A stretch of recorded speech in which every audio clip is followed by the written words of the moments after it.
Long time no see, Evan. How's it going, man? Good, man. I appreciate you having me on again. Obviously, a lot's happened, I think, since the last time I was on here. What was that, over 2 months ago now, end of August, something like that? Yeah, it feels like 6 months ago looking back now, though. Man, it's been a crazy month. Really has. Yeah, no, obviously mine's been in a lot of different places, and there's been a lot of rumors and speculation. But things have gone, pretty quiet. We'll get into sort of the elephant in the room here, which is the XFL and USFL merger talks. Towards the end of the show, we'll get to some IFL stuff first. But yeah, man, I mean, announcement came out in like mid-September, and then everybody kind of got excited, and then everything went quiet. Haven't really heard a lot. We're still waiting on an announcement. We're recording this on November 14th. Something could come any day now. I think we're hoping that something comes in the next couple days. I think a lot of people are getting impatient, and we're tired of those rumors and speculation, but we'll see what happens. Yeah, you hit the nail on the head. I don't think there's much I need to say because that sums it up perfectly, honestly. Oh man, it's wild how the little bit of info we actually got and the things that have spurred from that info since starting. That's the biggest kicker out of all this. And as soon as something official finally drops, I think everyone will be sleeping so much better at night, regardless of what even happens, to be honest with you. Absolutely. Yeah. I mean, there's just so many things to think about when it comes to a merger. There's so many of these little details that we're thinking about. Some people are just thinking about the bigger picture. So many people, impacted by this, obviously not just anybody who's on the media side, but, XFL and USFL staff. It really is interesting just to see, though, how much little information there is, lack of information, I should say, because I know several people, obviously, within the XFL, talk to a lot of people within the league on that side. And, they know just as much as I do, right? We're all just kind of sitting here waiting at this point. So it'll begin, it'll be interesting to see where this goes. But obviously a lot of different routes, different options, that's, I think, what has driven so many people's minds to go in so many different places. Agreed. And like you said, we'll touch back on this shortly. I don't want to just blow out the whole show with this. Let's save it towards the end, but definitely, I mean, let's touch back on it because there's more I have to say as well, and I feel like we're just going to open that can and we're not going to be able to close it very easily, Right. So, man, in terms of let's just talk like you. How's things going for you? How's the IFL stuff going? And the new gig, the new team. I mean, just give me some updates and information. Yeah, it's going great, man. Been a busy couple months since we last spoke. Getting things together, starting to piece together the roster, figuring out who's coming back, who isn't, what positions of need we're looking at. Just had our open tryout at the end of October. I guess that's a bit over 2 weeks ago now. I'll get into some more info regarding that in a minute, but ultimately, yeah, man, it's been good. It's been a fun experience. Love working for Coach Mike. Nobody else I'd rather be working for. And yeah, that's that. That's awesome, dude. I'm excited to see what you do with the opportunity, honestly. And I've actually had an athlete of the Nighthawks on last week. Yep, Tarian Taylor. Yep, I'll get into him shortly. Yep. Yeah, he looks like he's going to be a stud for you, man. I'm very excited to see what he can do on that field. 100%. In terms of like coming into it, so the season is going to be March to July. The schedule just dropped. I'm going to throw it up on the screen as well. And man, that's a busy schedule, man. There's a lot going on when you check it out. Yep. So I think we've got 8 home games. I plan on being there for every home game. But yeah, that's one of the things, for people who maybe aren't as familiar with the IFL space, it's not like one of these traditional spring leagues, where it's a shortened season and you only get so many opportunities. IFL, the season is very lengthy, spans several months, from spring into summer. Several games being played, obviously added a couple new teams to the league this year, coming over from the NAL. So that's obviously expanded the schedule. But yeah, man, I mean, it's a busy time for sure, and I'm looking forward to it. Yeah, it looks like it's going to be busy, dude. In terms of the spring football, XFL, USFL, and then the IFL, I mean, you're pretty confident in your ability to cover both leagues and do your job in the new league? Well, that was my plan, and the merger talks have certainly brought that up again.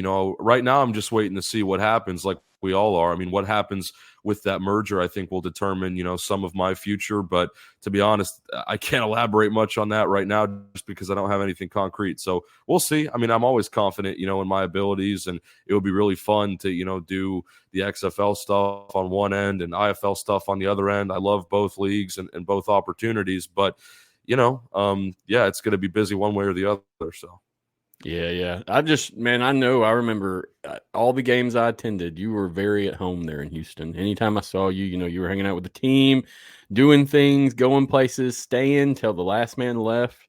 So that's why I asked that. I know you were very dedicated to that position.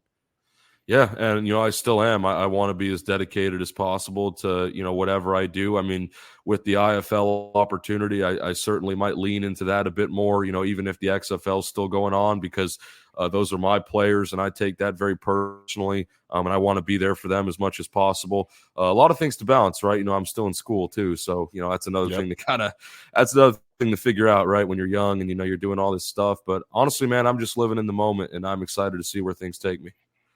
I'm very excited for you as well, man. And your title, let me get this right. Assistant Director of Player Personnel. That is correct. Yep. Okay. Just making sure. Sometimes I flip up the words between, so that's why I always make sure. Understood. But man, you are going to be busy, I feel like. Especially, are you going to be taking a full load of classes at the same time, like a 12-hour semester? Yep, I'll have 5 classes.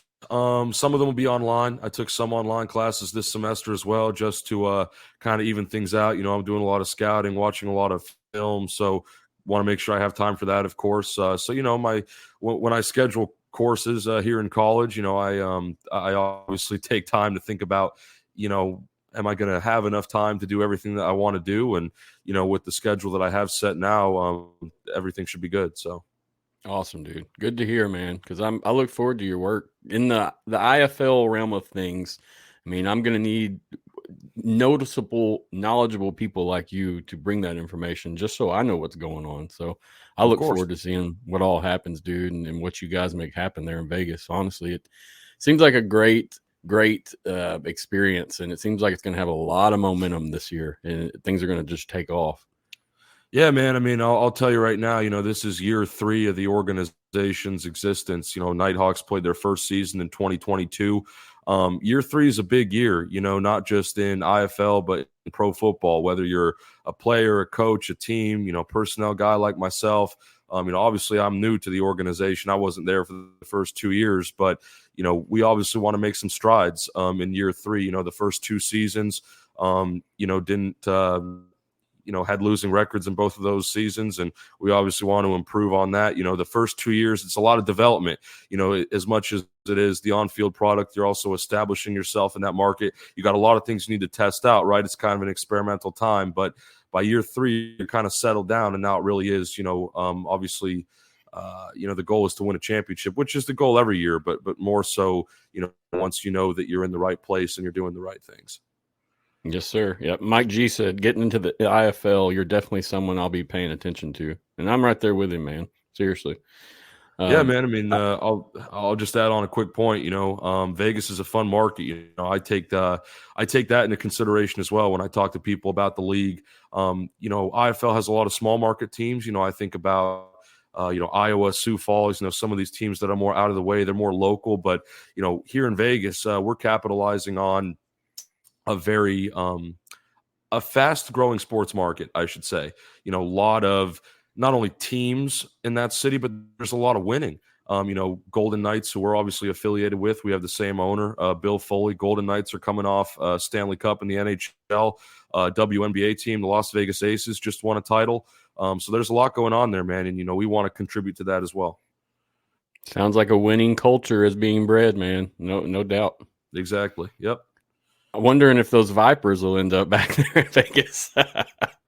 Yeah, man. I mean, that's, I will say this, Nighthawks, last year, again, this was prior to my time working there, but even with the Vipers in town, being, part of an outdoor pro football league as opposed to an arena league, we still pulled in, pretty good numbers, competing with them. And part of the reason is, I think even though we're indoor ball, I mean, we have a really nice venue over there at the Dollar Loan Center. That was new along with the team in 2022, shared with the Henderson Silver Knights, which are also an affiliate of the Golden Knights. It all ties in. But, it's a really nice venue, really great place to just go, with your family. And I think it's a lot more enjoyable than Cashman Field. No shade to the XFL, right? But, I mean, when players are talking about, the conditions there and the quality, something's up. So. Yeah, agreed. And we won't get detailed into it, but if they do come back, they could definitely join and use that winning the culture and jump on board, no doubt. Right. Now, I'll tell you, you're talking about the athletes. Is there anyone notable, even on your team or on other teams, that we should really, be watching for this season?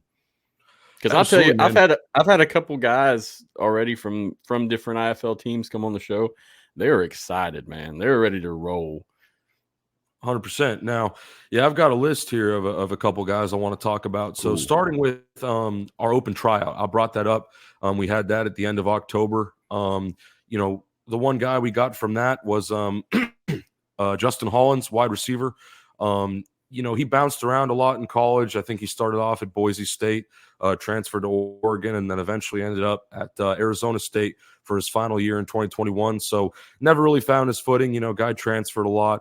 That's always something you look at when you're scouting. But he had a good showing at the tryout. I believe he had a 4.41 40, something in the low 4.4s, and I think he had something in the low 4.3s unofficially at one of his pro days. So good speed, good body. Just a guy that, again, doesn't have a lot to show necessarily on tape, just because in college, he was bouncing around so much, never really found the right opportunity. But a guy like that, he's a raw athlete, still needs to improve on some things, but that's what we're bringing him in for, right? IFL, just like the XFL and all these other spring leagues, whether they're, indoor football or outdoor football, we're giving somebody an opportunity to improve their game. And the fact that we were able to find him, at an open tryout, which is, more of a local thing, right? That's something that we take great pride in. So excited to have him on board. And then a couple other guys I'll mention. Well, let's talk about Tarian Taylor for a minute, because you had him on the show last week. So I haven't actually gotten a chance to interact with him yet. He kind of got there, right as I was getting on board, getting settled in, starting the scouting process. So he was one of Mike's guys. But, he's a great player, came out of Division II Tuskegee. Had 2 games with 200-plus rushing yards last season, and I think he scored 4 touchdowns in one of those games, averaged 6.4 yards per carry. So an extremely efficient guy. Really, I think the only knock on his game, well, not necessarily his game, but, he's 5'7". He was listed at 5'7", so he's, a bit of a smaller guy. And obviously, in terms of translating that to at least the outdoor pro game, might not have that edge, but him coming into a league like the IFL, I think, is great because, we look for, small kind of shifty backs, guys that are able to catch out of the backfield. Obviously, you're looking for somebody very dynamic, and he certainly brings that to the table. So Tarian, we're excited for. The other running back that we've got, Antonio Wimbush, I honestly might be more excited for, just because we brought him in from Iowa, and he was a bright spot on the Barnstormers team last year that, struggled a bit, right? But he was a bright spot. Played at another Division II school, Carson Newman. Just again another smaller, shifty guy. Again, can catch the ball well, and that's something that we really look for, right? Because I felt you only got a 25-man roster, so if you want to make a team, you got to be able to do a couple different things, and that's something that I think he brings to the table very well. So you got the running backs. The other group I'll touch on here really quickly is the defensive line. I'm really excited, about that group. Brought in 3 guys that were in CFL camps. So we have Kashawn Moore, who played at Hampton and was in camp with the Saskatchewan Roughriders. We have Nick Andrews, who played at Bethel in Tennessee, which is an NAIA school. And keep in mind, this guy was one of the top NAIA prospects. So really excited to have him. Yeah, I know that name as well. That one rung out for sure. Yep, he's been around. Me and him had been talking.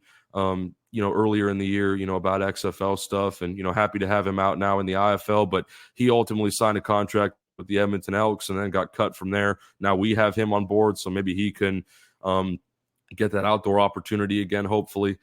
And then the last guy, from that defensive line group that I'll touch on that was in CFL camp was CJ Wright from Georgia Southern, who spent time with the Montreal Alouettes team that's going to be playing in the Grey Cup this weekend. I'll be there for that, by the way, so really excited to see that team in person. But yeah, CJ was up there in Montreal, excited to have him on board. So defensive line is definitely a group to look out for, doing the work in the trenches, right? They don't always get the credit, but, definitely some athletes there, and we're excited to see their development. Sounds like a great group of guys, man. And I'll tell you, from talking with Torian and watching his film and seeing the way he is, I think you'll appreciate him greatly. I don't think his 100%. size is going to hold him back there. And like you said, maybe in a pro outdoor league at some capacity. But man, that guy, he's small, but he is mighty, dude. He is just wide, tiny but mighty, man. That's what they say. Big body, he can bounce off and redirect. I mean, I was very impressed watching this film, and like I said, that just talking to him, dude, super excited, very humble guy. Not, he's not big headed. He knows he's a badass, but he doesn't act like it. So that's what's the best part about him, honestly. Yeah, dude, sounds like you got a great group, and I mean, you still got plenty of time to still pursue other athletes, correct? Absolutely. I mean, I'll tell you right now, in the world of personnel and scouting, like, there's a lot of guys I've talked to. I'm not going to name names, but certain guys I've looked at that signed on with other IFL teams, right? Just with the way, obviously, you're working with a small roster size, you can't sign everybody, and that's just one of those logistical things. There's going to be a lot of good athletes in this league next year. Some of them are going to be rookies, right? Guys that I'm looking at that are coming into the league for the first time, but then you're going to have some other guys, who have been playing IFL football for a long time. The last thing I'll touch on in terms of players, with Vegas, a couple of veteran guys I wanted to mention or shout out. So we traded for Derek Jones from the Frisco Fighters. That was a while ago now, but I'm going to talk about it anyway. He provides kind of the sort of, we got a couple guys, again, I'll get into it, in terms of veteran presence, but, he was drafted into the NFL, right? 6th round to the New York Jets in 2017. So one of those guys that has the NFL pedigree, and you don't see that a lot in the IFL, right? I mean, this is, you're talking about a league where, you're only making so much money, and, it's just guys, who were at the NFL level, some of those trickle down into, XFL, USFL, CFL first. But a guy like Derek, he's older now. I think he's maybe 28, so he's getting up there in age. But yeah, I mean, played for the Jets for 2 seasons, was drafted by them, played in XFL 2020 with the Seattle Dragons, also spent time in CFL and USFL between, I think it was Calgary and then New Orleans with the Breakers. So, he's definitely a guy that's, again, he's been around the block. He can help out the younger guys. And, he was looking for a fresh start. So brought him in from Frisco and excited to see what he can do. The other guy I'll talk about is Caleb Hawley, who's 32. So he's definitely up there. He'll tell you, 32, he doesn't play like he's 32. He still feels young and looks young, and it's all good. But yeah, man, Caleb, I had an opportunity when I went out to the open tryout there in Vegas, got to meet him for the first time, and you can tell he's really a leader. He's played, since, pro football since 2014, I believe, came out of East Central Division II school in Oklahoma, spent time with the Buffalo Bills, and then eventually went on to the CFL with the Saskatchewan Roughriders. And he played, for Mike Davis, who, worked personnel in Saskatchewan for 4 years, right, is with us now. There was that pre-existing connection. So they've always been tight. He played in Saskatchewan for 3 years, and then had a bit of arena experience, I believe, maybe prior to coming into the CFL, but was with Saskatchewan, was with Ottawa, was with Edmonton, and then, finally got him out in Vegas this year. So excited to see him. Again, really, he brings that, veteran element that we like to see. And, in the IFL, it's tough now with veterans because you only have 8 veteran spots, I think, 7 or 8. Oh, wow. Wow. And that's I wasn't aware of that. Right. And that's guys that are 28 years and above. So there's certainly a pivot towards, younger guys nowadays. I think the veteran rule used to be, and this was prior to, my time in the league, but I think it used to be, a veteran it didn't matter how old you were. It was just, I think, 3+ years of, time in the IFL. But yeah, now it's different, now regardless of, whether you've been in the IFL for X many years or, you're playing in the IFL for the first time, if you're, above the age of 28, there's only so many slots for those guys. So, again, when you look at those vet guys, you have to be very careful, right? Because there's only so many spots. But, Caleb obviously knows the game really well, and you'll understand that, just talking to him. And, he's still looking for another opportunity outdoors at 32. And, obviously we'll see what happens with the merger, right? And we'll see, where he could go. But, he was in the CFL as recently as last year, and I don't think there's anything stopping him. So I'll always pull for him to get an opportunity.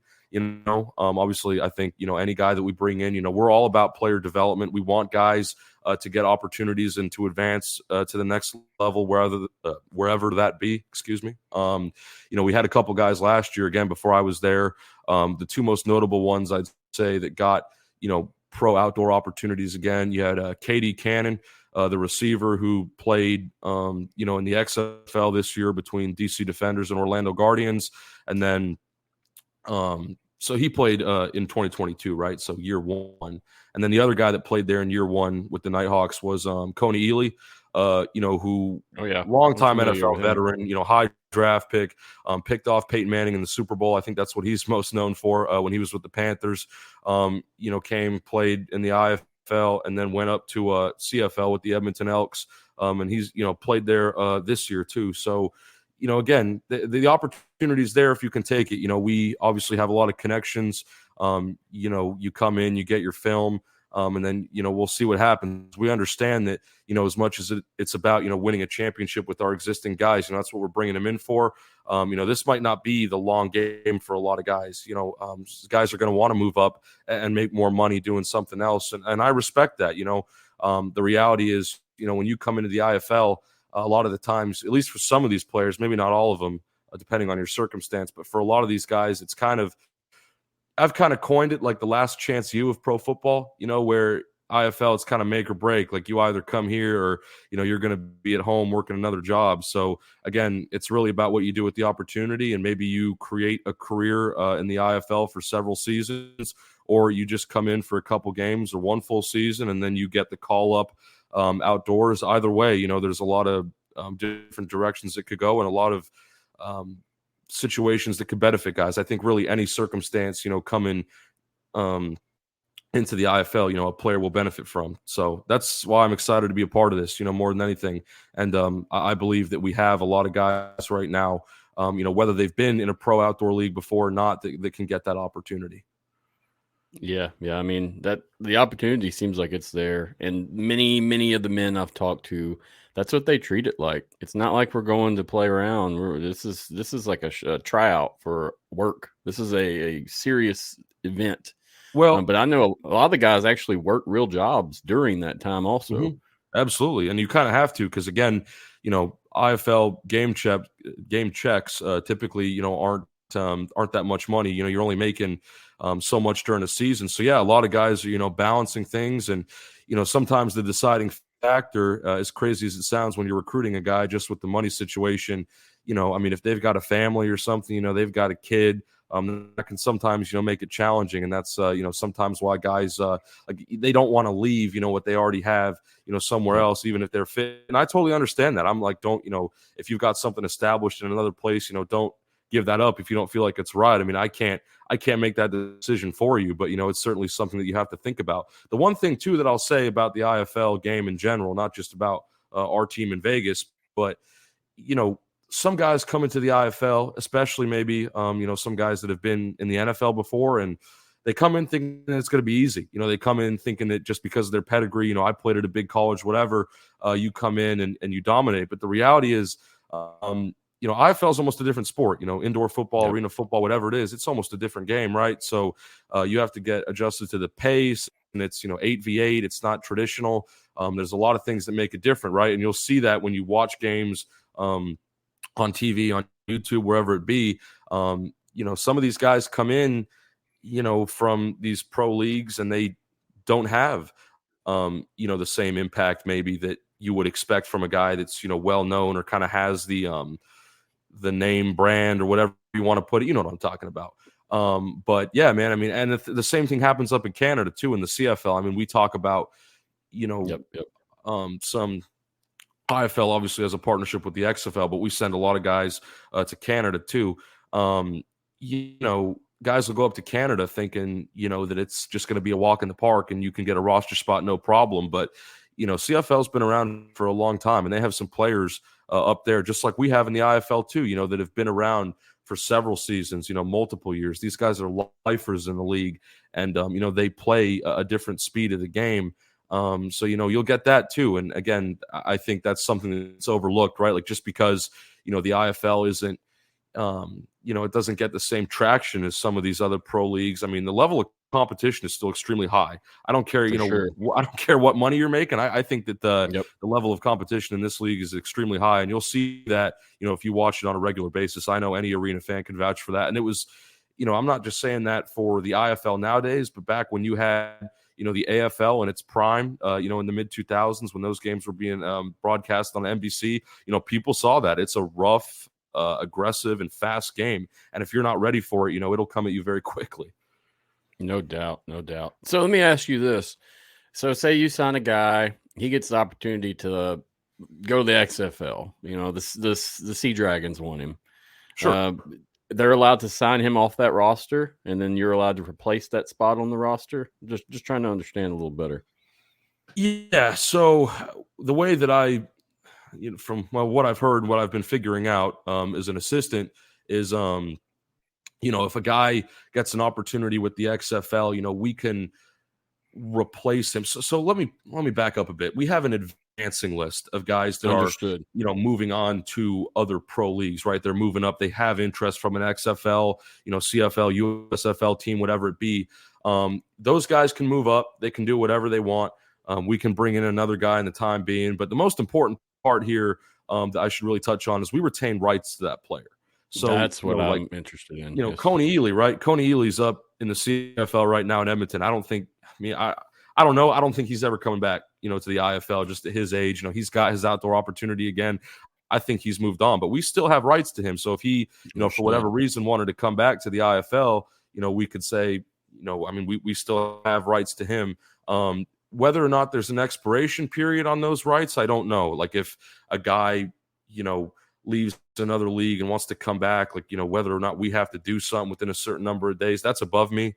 That's something you'd have to ask our coach, Mike Davis, about. Again, he knows everything, man. I mean, that's why I love working for Mike, because any question I have, even if it's, this little niche thing about personnel, he'll know. But the bottom line is, yeah, so, a guy can advance and, and that's also too, this is one thing, I'm glad you brought this up because compared to, even, well, really any level of the outdoor game, whether it's NFL, CFL, XFL, we've had a lot of guys over, the past 2 years that have advanced, and it was somewhat unexpected. I mean, if you ask Mike, I think he'd say that, we lost more guys than we expected to other leagues, which is at the end of the day a good thing, right? But you have to replace that during the season. So it's important, when you're doing personnel in the IFL, you want to have a short list of guys, that maybe you've been in contact with, that you can just call up on maybe, a basis of a couple of days, like, hey, this dude, he's injured. He got a call, to another league. Can you come in, and do your thing, right? Because we've obviously already looked at the tape and all that. We've got your info.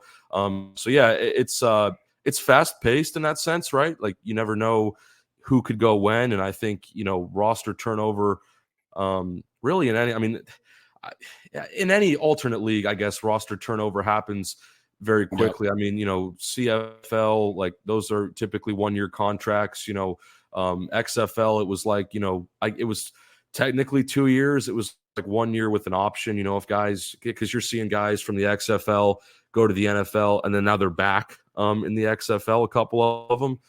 So yeah, it kind of gets complicated, right, with all that roster management stuff. But the bottom line is, guys can advance. We can replace them. Obviously my job is finding the talent. So, just because you have a 25-man roster, in the IFL on opening day, my job's far from done. I'm probably going to be doing just as much now in these months leading up to the season when it comes to finding guys and looking at their film as I am during the season. When we start, maybe losing guys or changing things, other pro leagues come calling, and there's variables to that, but those are things I don't determine. So. Understood. Yeah, I was just curious if if the opportunity was still there for them to move up, and I didn't really understand fully if they could or not. On another note, I'll tell you, Coney Ely, I actually played against him in high school when he was a sophomore, I believe. Really? And yep, down in Southeast That's Missouri. fascinating. Yeah, and he played for New Madrid, and they thumped our heads real good that year. But yeah, I had to note that. He's almost a local hero amongst like the Southeast Missouri area. A lot of people know him, know his name. He's had a lot of camps, a lot of interaction. So absolutely. I mean, look, I'll tell you, really good. Yeah, no, I mean, look, when I bring up, players that have been through our program, one of the first guys I always say is Coney Ely, and usually that's the one that kind of rings a bell because, again, and the last thing I'll maybe touch on, in regards of, scouting at the IFL level is, we've had guys that have gone through our program, not just the ones that I mentioned, that have gone, elsewhere. Like, I talked about Coney Ely, I talked about Katie Cannon, but like we had Dyess Geis last year, who played at LSU, was one of the, great SEC running backs, had some phenomenal performances here at LSU. And, obviously ran into some legal troubles, which kept him out of pro football for a while. Was only, and injuries too. Keep in mind when he was with Washington, he was always banged up and really only ended up being effective in a couple games. But, we had him last year. We had Robert Nkumdiche, defensive lineman, former first-round pick, a couple years ago. He came in as well. So there's been guys, that have gone through there with that pedigree. And obviously those names are going to ring a bell, right? I can talk to somebody about those guys. They're going to know who that is as opposed to some of our, smaller school players. But, again, those guys, it's not guaranteed success. I mean, I enjoy the point that I'm really getting to here. The last thing that I want to talk to about, the scouting and personnel here at the IFL level, you're scouting a different type of player essentially. And what I mean by that is, you're looking for really the diamonds in the rough. And you'll hear about that, in the XFL and some of these other leagues. But really in arena football, you are digging deep into the basket, I guess you'd say. You're going, really FCS and below. I mean, majority of guys I've looked at, it's FCS Division II, and then you mix in a couple Division III and NAIA guys as well. But, that's just the level you're looking at. That's the most likely player that you can get. And again, right, like, you can bring in these FBS guys, these Power 5 guys, who, maybe have touched the NFL at some point or another. But for me personally, I really enjoy looking at the dudes who, performed well at a small college, maybe didn't get the recognition after they went out of college, in terms of getting an opportunity at the pro level. And then I get to, help award that to them. And, obviously there's been a lot of success in the IFL with guys from that, small school pedigree. So excited again to see just how the roster develops. And, a lot of the guys, again, that we're bringing in right now that are all, from a unique background, and, every one of them is unique. That's what's great about working in player personnel is every guy has a story. Everybody's different, but you can all come together, and I get to play a role in determining, who gets to come together. So it's all very fun. It's all very unique. And ultimately, all that leads up to what should be a very exciting season here in 2024. Yes, sir. I'm ready. I haven't done much indoor or arena stuff personally, but I look forward to it this year. It's going to be an adventure for sure. My only disappointment is that locally there's not much around me to attend. If I wanted to go to something, I'm going to have to travel quite a ways to get there. Right. But otherwise, looking forward to it, man. And it's great that you guys give those men the opportunity, and whether it be to actually, play and make a career there, or just move up, or, hey, we're just giving it another go, see what we got left in the tank, whatever it takes. It's awesome that, that kind of rings back out through the XFL, USFL landscape. And that's what it's all about at the end of the day. Everybody gets the opportunity. Everybody gets a chance. And I mean, as long as you have a resume and you're athletic and you're real, you're not just out there posting videos. Right. So let me ask you one more question, and this may not be your scape and scope of things, but curious. Whenever you go and say you're setting up your offense, your defense, there, are you building your teams around these seasonal players? These guys that you talked about have all the experience. I mean, are you really trying to build your offense around 2 or 3 men, or is this like a scheme where we're just coming in and teaching the whole playbook and next man up mentality? That does that make sense in terms of a question? It does. I think the best way I can answer that is we're just trying to be fair, right? I mean, when I, evaluate a player, I mean, we care about, or I care about especially, I mean, film and all that, but, we're looking at background as well and character and all those things. I mean, personally, like I said, there's a type of player that I enjoy scouting, but I have a no stone unturned policy. So I'll look at, I'll look anywhere. I mean, hell, I've looked at, I mean, I'm not going to give anything away, obviously, but I've looked at guys. Yeah, don't do that. No, I won't do that at all. But, I've looked at guys, some that have played in Mexico, some guys that have played in Europe, some guys that have played in, smaller arena leagues. And then obviously, some dudes that, like I pointed out earlier, have touched the NFL, maybe have, been around in the XFL or the CFL. Again, there's just so many places, where you can find players, and, never stop looking is kind of my, my policy, right? I mean, no stone unturned, never stop looking. There's always going to be players available that will be ready to play for you. There are so many guys, that come out of college every year that don't get the right look. It's an endless list. We'll never get bored of looking at guys. So, I think some people, sometimes they'll say, well, isn't it hard trying to find guys who want to play in the IFL? Man, guys are, when I reach out to a guy, trying to recruit him, these guys get really excited, most of them about an opportunity like this. Playing pro football, even if you're only making, again, X many dollars per season, at the end of the day, it's still pro football. Not a lot of guys, get to do that. And, as many opportunities as there are now, with all these leagues that are surfacing again, whether it's pro outdoor, pro indoor, there's still never going to be enough spots to get everybody. So, you do have to be selective. But yeah, ultimately, like I said before, I'm open to anything, and no stone unturned. So, I'll get people, sending me guys from every which way, and I appreciate any help I can get in that regard too.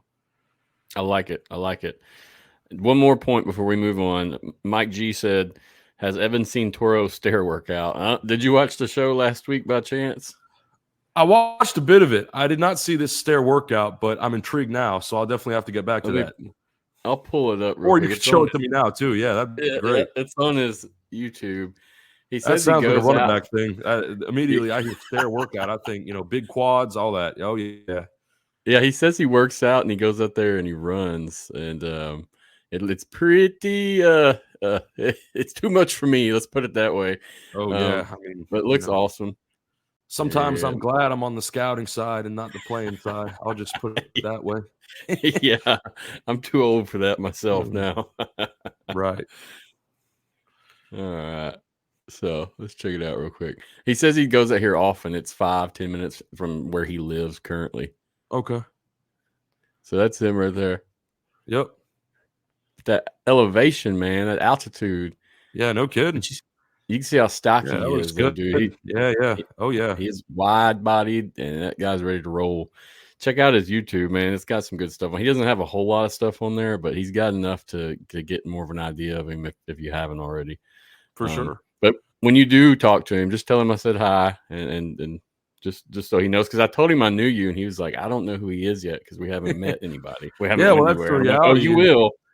Exactly. I mean, even myself, I mean, we're signing guys, I'm communicating with guys, but again, a lot of the work that I do is behind the scenes. I'm only going to be there in person so many times. A lot of it's just, communication, email, Twitter, this and that. So, ultimately, while I have a lot to say, and people know that I'm well-spoken, a lot of this stuff is, just quiet, behind the scenes work. So yeah, I'm not surprised. I turned up there at our open tryout, in Vegas, and that was the first time that I'd really met anybody besides Mike. So, again, excited to work with those guys, obviously, in the future, no doubt. It's a great group of not just players, but also coaches that we have. But yeah, man, I mean, when you're doing personnel, like, Caleb Hawley, who, the receiver that I was talking about, he was telling me, like, when he went to Saskatchewan, he had no idea that Mike was the guy who actually recruited him there and that looked at his film and really gave him the opportunity, because it's all behind the scenes. So eventually he found out, and obviously that created a relationship, and they're still very close to this day. But it's just kind of funny how that works. Sometimes you never know who, what's going on behind the scenes. True story. And it's just as important as anything else. I mean, if you don't find these guys, you're not going to have a team. So right. I can see the importance in it, no doubt.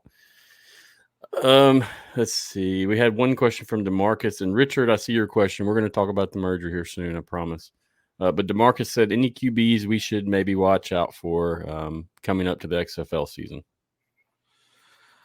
I mean, I've had this question asked a couple times, in regards of guys coming out of college.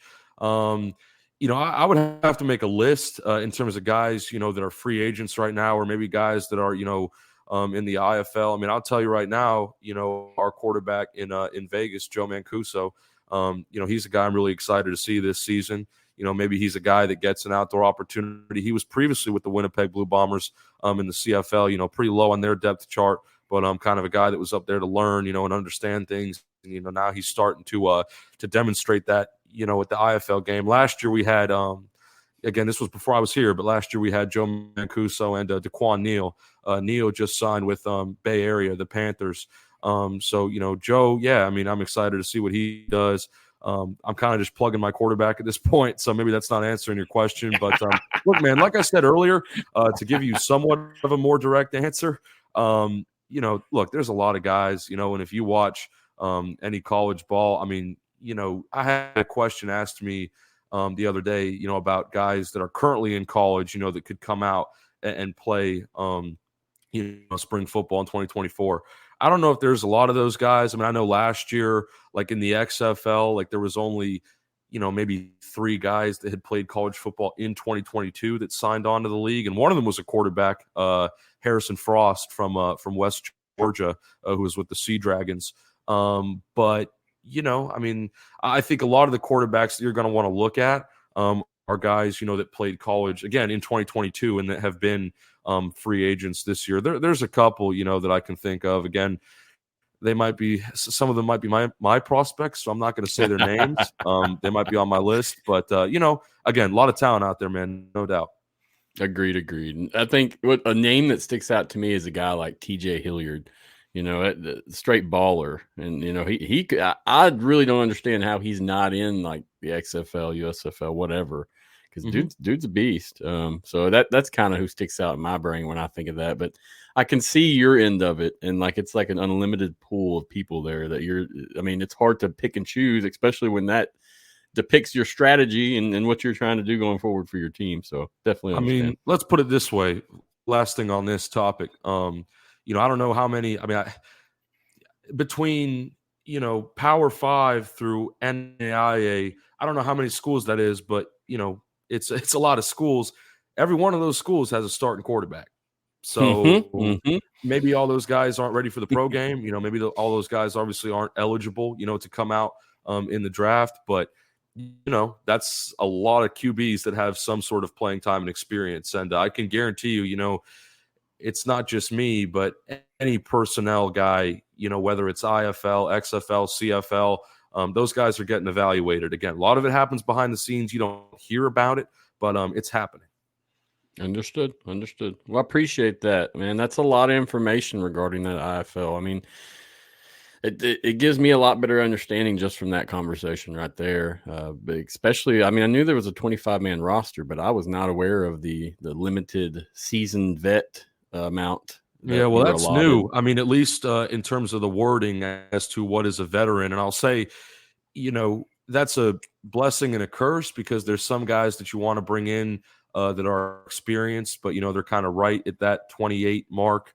And then there's some guys who, again, the idea is that you want to be looking at younger guys. Typically now, 26 is kind of like, if you're older than that, there's going to have to be some sort of special, like you better be doing something good if you're over 26, because again, just with the way, things have worked out, we really have to pivot towards younger guys. But I don't mind that. Again, like I kept saying earlier, there's a lot of guys that are, 23, 24 coming out of these small colleges that, just don't get the right representation. And, my goal is to go find them and give them a chance to play.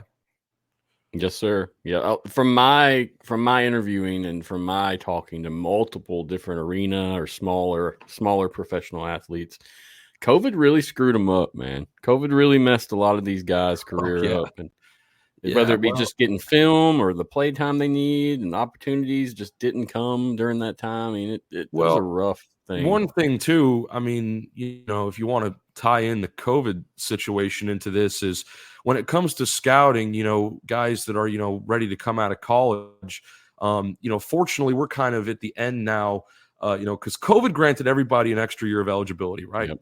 So you get a lot of guys now, a lot of these guys that are just like, it seems like they're older than they should be. You don't really know, what's happened. Again, that it's just, we're finally getting through the end of that. I think by next year, most of those guys should be pretty much cleared out and on to the next phase in life, whether that be pro football or something else. But that does make it difficult. I mean, not going to name names here per usual, but I was talking to a guy, just last week from a Division II school, and I thought he was already out of school. And he's like, nah, man, I got my last game, this coming weekend. And I was like, oh, well, I mean, look, you're still a good player. Like, I'll keep you on my list. But again, like, that's one of those things you really have to go digging for. And a lot of guys, go back, and it becomes complicated quite fast. And, it's a complicated process, especially with the small school dudes too, because, just getting film for those guys. I mean, unless you're, directly reaching out to them and communicating with them, like, that stuff's not just available. Guys kind of create their own stuff, and it's a much more personalized process. So again, when it comes to, finding players, you really do have to hunt them down, and you don't have to, you should not be afraid to speak up. Right. Yes, sir. Yes, sir. That's what, I mean, to be honest with you, many of these guys just reach out to me just to be like, hey, share my stuff. Can you tell me this? Yep. Can you do this? Yeah. I can't imagine being on your end. Yep. Like, I I've know had a lot of guys in that boat too, all the time.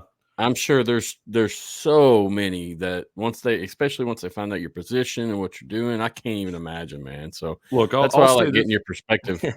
I'll say this much too, like I said, I communicate with a lot of guys, right? You have to reach out, inquire about interest when it comes to these players.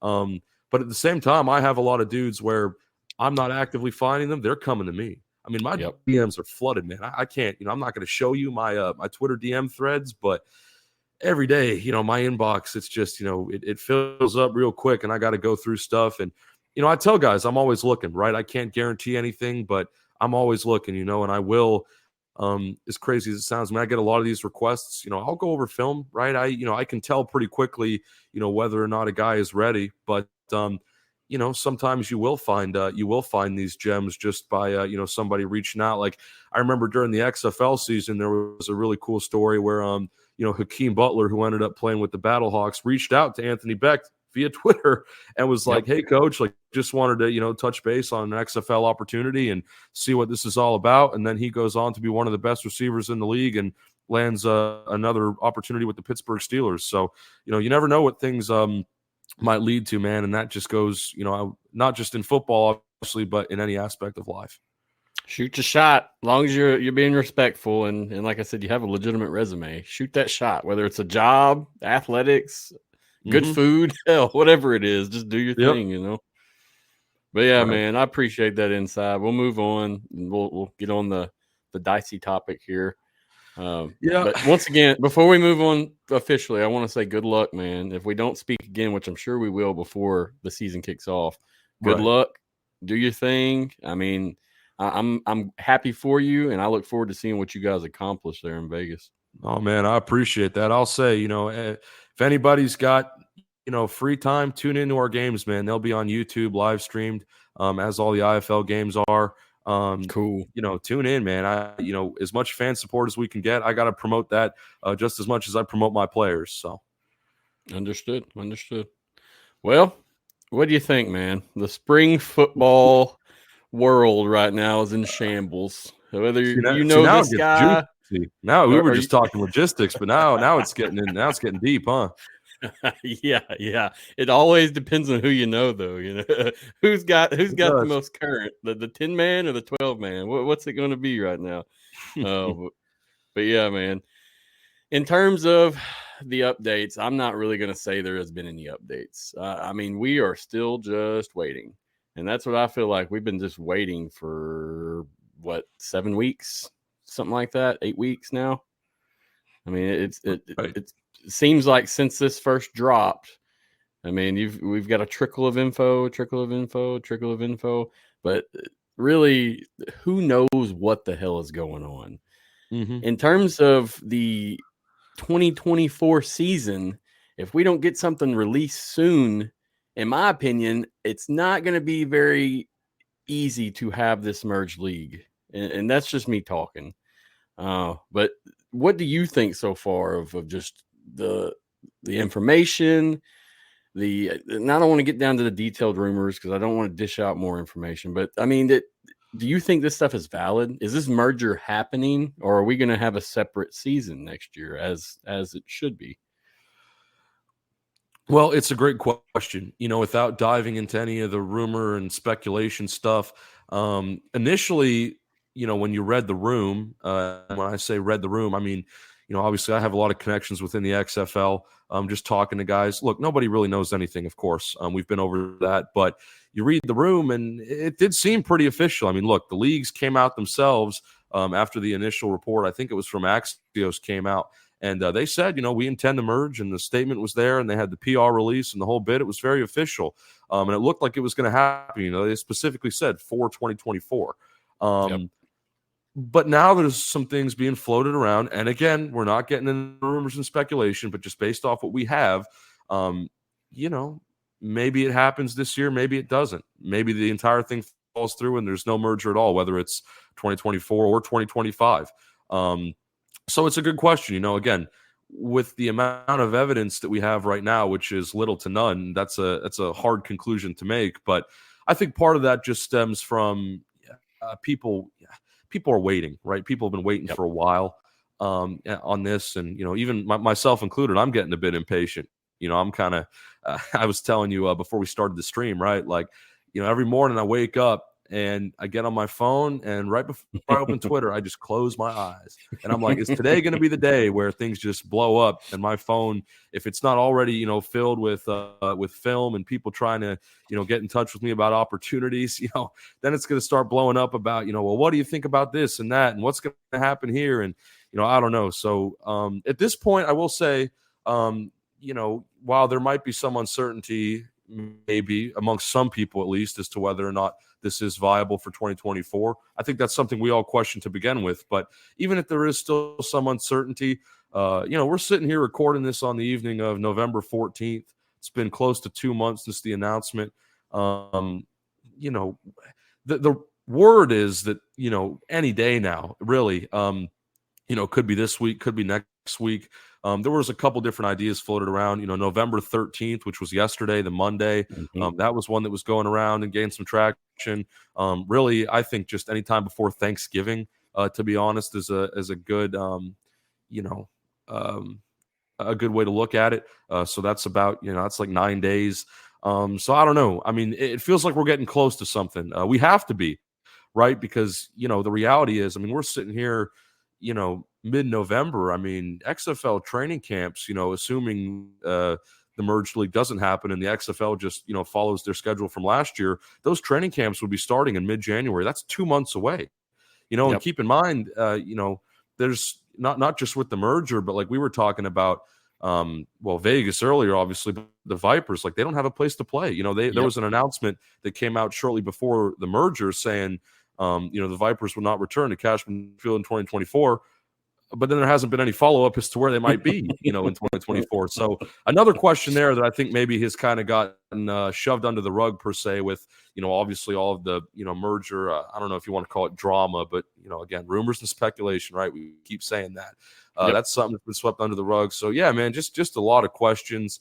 Me personally, I still think this could happen for 2024 just because if you remember the timeline from last year, there was a bit of, well, no, I mean, this time last year, the XFL draft was happening, but they did push a lot of things, very close to the season start date, including a lot of the Vegas stuff. I don't want to keep circling back to that. I want to talk about other things, but, like the Vipers, like that whole Cashman Field situation, that wasn't announced till end of December, early January. They had to push back the schedule release because of that. Like, if you remember, the schedule didn't come out till early January. That was like a month before the season started. So while we are kind of getting into crunch time here in terms of, we do need to hear something about a merger if it's going to happen.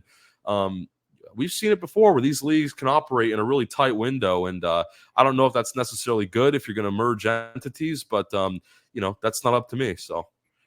Yes, sir. That's my thing is, it's possible, but is it possible successfully? Can we do it and bring people to the games? Can you do it and have people buy tickets? Can you do it and have people watch on TV?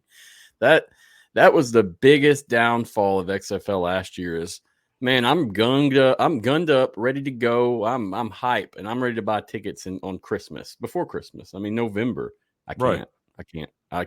Come January, I still can't buy tickets. Is this thing legit? Are we really having a season? Yeah, we just got to wait. I think it was 2 weeks prior to February when tickets opened up, if I remember. I can't remember exactly. It may have been 3 weeks. But, man. It might have been like end of January. I mean, again, they were cutting it close.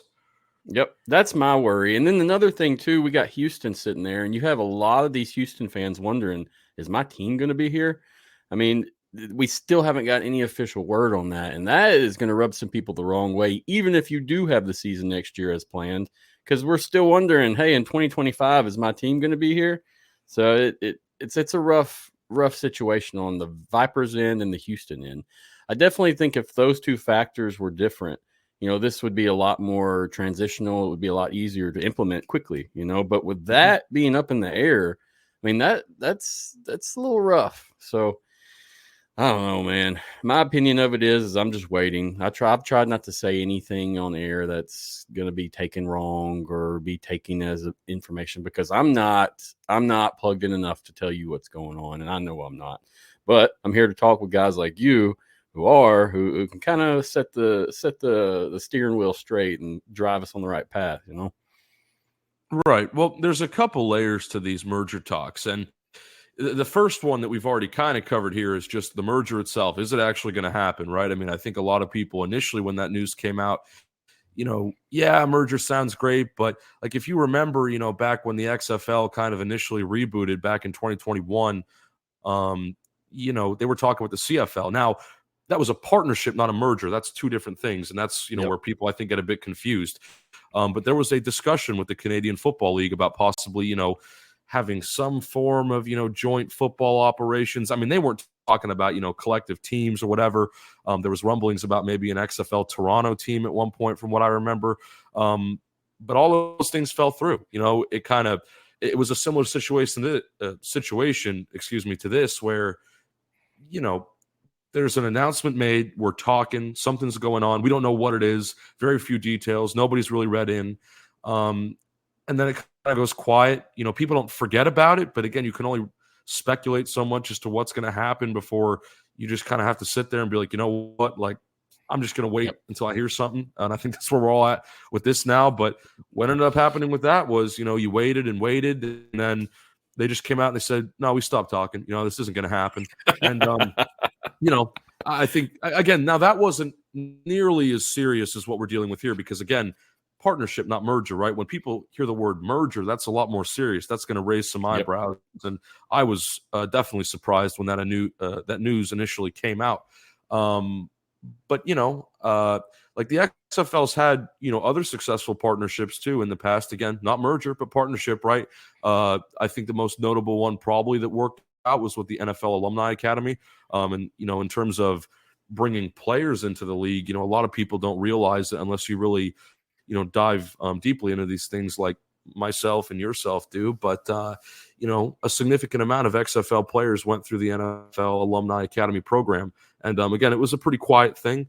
If we're going to talk about NFL Alumni Academy briefly, there was something that came out, I think on Amazon Prime, a new documentary detailing, the first year of that, I guess, which was 2021. And Vadal, I think that's how you say his name, Vadal Alexander, who played for the St. Louis Battlehawks, was a part of that, and he's included in this documentary. So, you know, I mean, I'm not gonna plug Amazon Prime documentaries here on your podcast, but if anybody watching is interested in, you know, NFL Alumni Academy and maybe seeing some familiar faces, you know, I've watched the first 2 episodes and it was pretty interesting.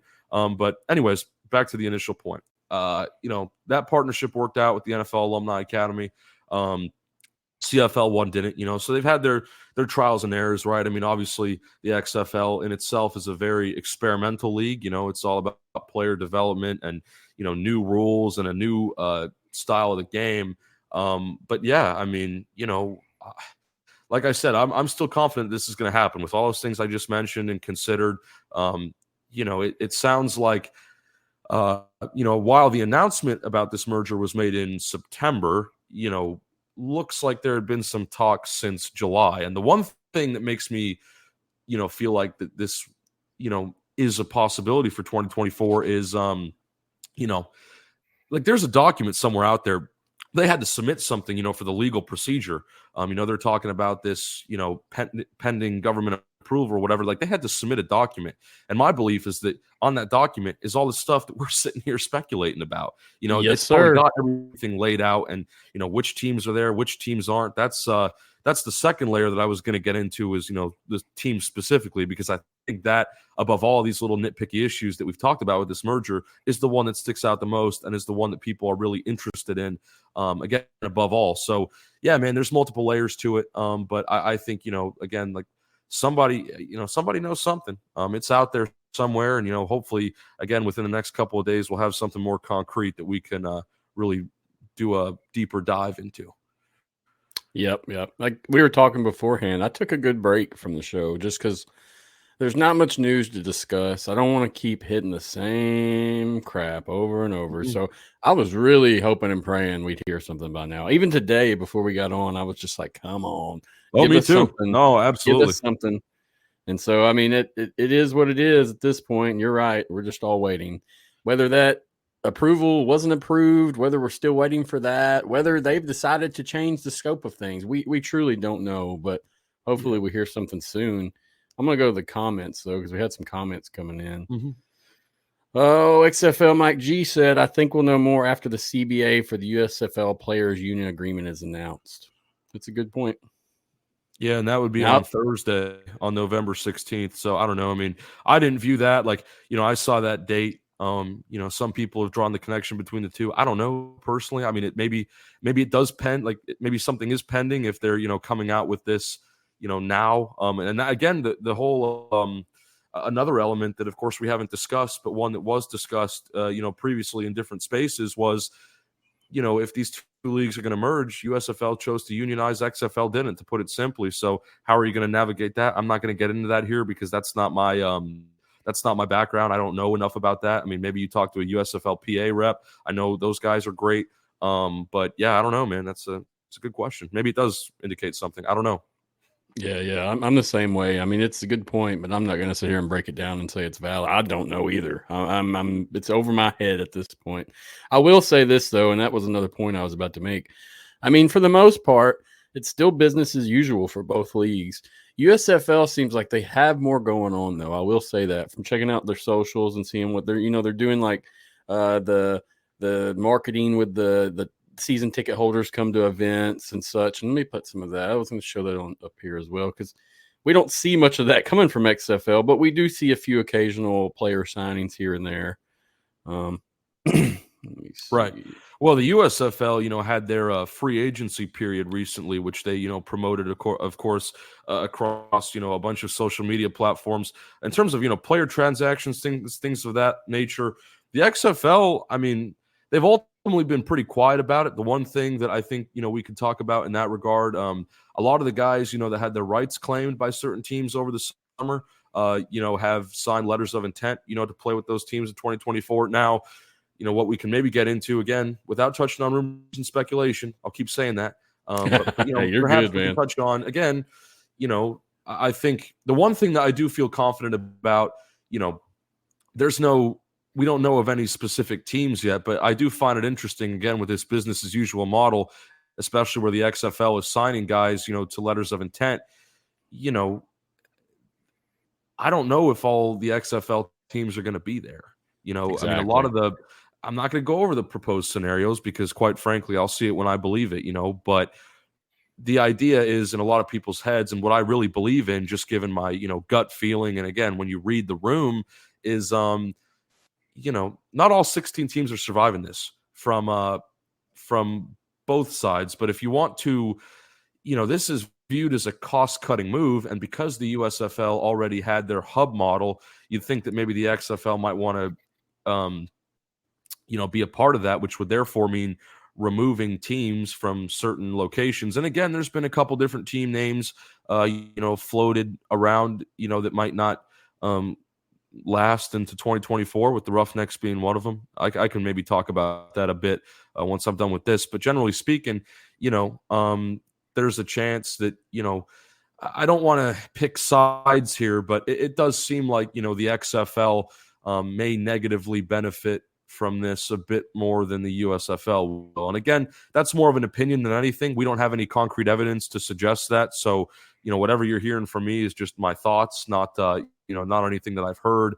But yeah, I mean, I think that's another element to it as well, is, which league, given their previous business model, maybe has the advantage. And if they're a merged entity, that shouldn't matter. They're operating as one.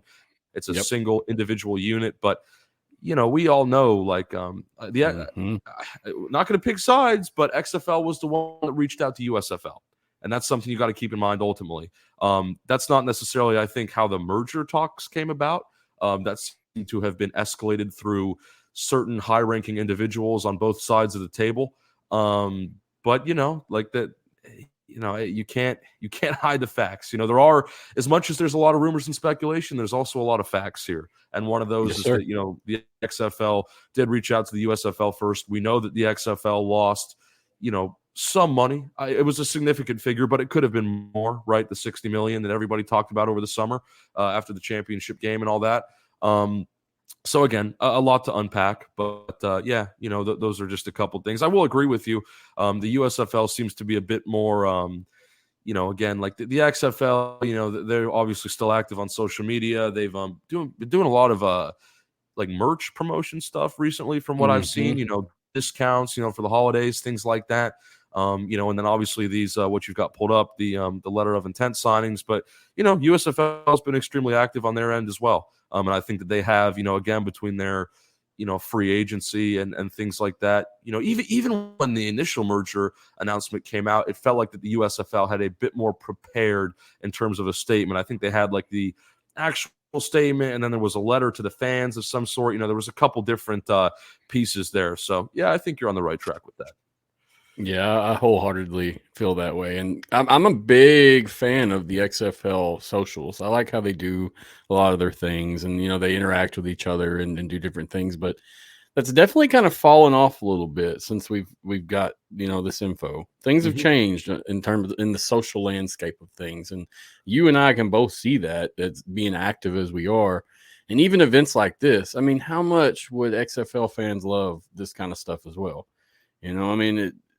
A lot of the stuff that I've seen like that this year has not been put on by the actual teams or the league.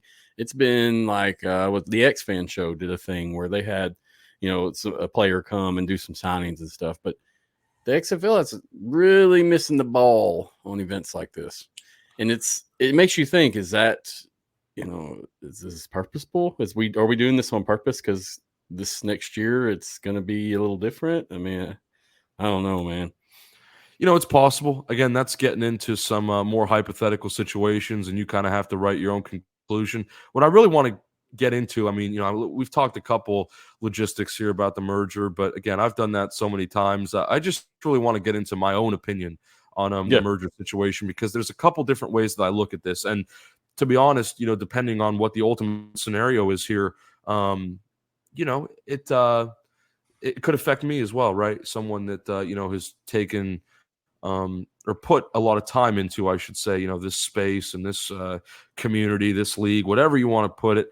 So I'll just start by saying I'm not against the merger. I'm really not. I think that if these leagues really are in a financially desperate situation, and we know that they are disappointed, both the XFL and the USFL were disappointed about, sort of the reception. Like, they thought they were going to do better than they did, especially in terms of TV ratings. Daryl Johnston on the USFL side said that publicly. The XFL, I think privately, mentioned they didn't hit the revenue markers, and you've seen that, right? Position coaches moving into seasonal unemployment. A lot of their, I guess it's PR. I don't think it was PR people, but they had some layoffs, after the season. Yeah. Things of that nature. Marketing, really, I think it was. So, I'm not against the merger, right? I think that if these two leagues are really in that desperate of a situation and they have a proper plan laid out and they've really thought it out, that's the key here. They've really thought it out and they're not just rushing to a conclusion, that this would be sustainable for several years to come. I think that's all right. And I think that even if you have to get rid of a couple teams to do that, it's unfortunate, right? I'll say it right now. I'm going to be very disappointed if there's no Houston Roughnecks in 2024. I think we can all say you that. and me both. Yeah. I mean, look, we are the guys. I spent a lot of time, even after the XFL season, like a big part of my summer, before I started working with the IFL, I spent that, I was writing about, rights claims and things like that, and guys that went to the NFL, right? That, like, there was still an element there, to talk about. But, I'll be very disappointed if there's no Houston Roughnecks in 2024, and a couple other teams, of course, might be in jeopardy as well. I think that's a fair statement, regardless of, what you've been hearing or what proposal's been laid out. I don't care about any of that. Now, the one thing that I'm not very excited about is the idea of following the USFL, sort of business format. And what I mean by that is, one of the major criticisms of the USFL, especially when compared to the XFL, the competitor, was the hub format. I haven't talked a lot about it here, on the show. And to be honest, I've kept a lot of my thoughts about that private. But just for the sake of this conversation, I'm going to open up a bit. The USFL with their hub format, I've never been a fan of that. And I understand some people can look past it, but really hurts your TV product, when you've got like the Pittsburgh Maulers and New Jersey Generals playing in Canton, Ohio, and there's 50 people in the stands. Like, I just don't want to see that. In the XFL, I understand, like, certain markets did better than others. Obviously, St. Louis and DC exceeded. They were phenomenal when it came to fan turnout, sort of game day presentation, everything like that. But you didn't have a lot of that in the USFL, and even their better markets. Like, I think the USFL, obviously, the only city that they carried, well, they started off in Birmingham in 2022, right? Then they carried that over to 2023, but they expanded in other cities. But Birmingham is the only city that's been there back-to-back years. Birmingham, they saw a drop-off in attendance this year. It wasn't what it was in 2022. Despite the team, you could argue that the Stallions this year might be better. That might be one of the best, spring football teams ever put together, in terms of personnel. And shout out to their general manager, Zach Potter, somebody that, I look up to very much. A lot of people don't know, but he's only 21 years old. He's only 2 years older than me. Yeah, he's 21, and he's got a fascinating story. You can read about that. A couple stories been published online, with Fox, and kind of how he got to that position, that young. But yeah, I mean, that team, fantastic team in 2023, had some amazing guys again that also got NFL opportunities. But the fans, it kind of just stagnated, kind of dropped off a bit. You didn't have the same reception. It wasn't as fresh. So what I'm getting at here, I don't want to get too off track, but what I'm getting at here is, if this merger, again, hypothetical, but if this merger, follows the USFL format, which is, again, we believe that this merger is happening because it's about money. I don't believe it's happening because of money. I know it's happening because of money. You want to cut costs. You want to have a more sustainable product, and that means being cheaper. You got to cut back on certain areas. The XFL spent a lot of money in 2023, and I was a big part of that. It was a great product, but you got to do what you got to do. I just don't know, like let's say, 4 XFL teams get taken out of the picture. You keep all 8 USFL teams, but then you only expand into like 6 hubs. And this is just a situation I see in my head. That's not anything I've heard. It's not anything I've looked at. That's just what I think about. if that were the case, that's just not very fun. I think what I'm getting at here is I'm fine if you take away a couple teams, just to make it more, again, you can only have so many franchises, right? If you're going to cut back on costs, but I think you really, like, if you do have to spend some money when it comes to, outreach, and like the USFL is going into year 3, whether they're a merged entity or not, and they still haven't put 4 of their teams in home markets. Well, actually it's more than that, because Canton really doesn't count because they don't have, there's not an actual Canton team. So anyway, this is a lot, right? What I'm getting at here is a lot. No, you're good. You're good. Yeah, I'm rambling on a bit, but no, you're good. Go ahead. Yeah, I just, I think, if they move into the hub model, that will be very disappointing. I think that's going to hurt them a lot more than maybe they realize. Look, great, the league keeps going, you cut costs, you're still going to have football in 2024 and probably beyond. But like the idea of removing, I mean, I'll just use the Roughnecks here as an example, because obviously you and me are very closely affiliated with that team. The idea of, there's 2 different ways this could go. Let's say the Roughnecks survive, but you put them in a hub in Arlington. People still, like, the reception's going to go down because the team has moved out of Houston. All those fans that turned up to your game, 10,000, 15,000 fans that came out to the games, those aren't going to be there anymore. And, Nope. Are you going to replicate on that on TV? I don't think so. I don't think those numbers are going to go up. The other scenario is you just get rid of the Roughnecks entirely, and that, and again, that could be the situation with a couple other teams. You get rid of the Roughnecks entirely.